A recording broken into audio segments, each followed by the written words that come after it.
এই গণহত্যাকারী রাজনৈতিক দল আওয়ামী লীগের সাথে কোন আপোষ চলবে না।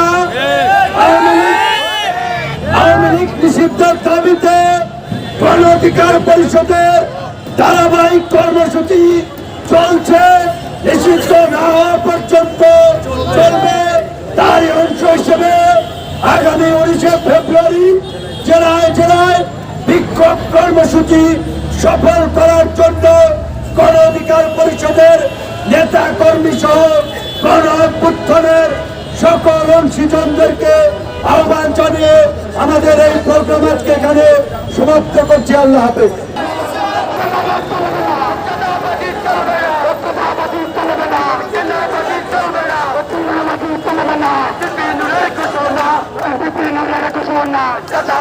চলবে না, চলবে না।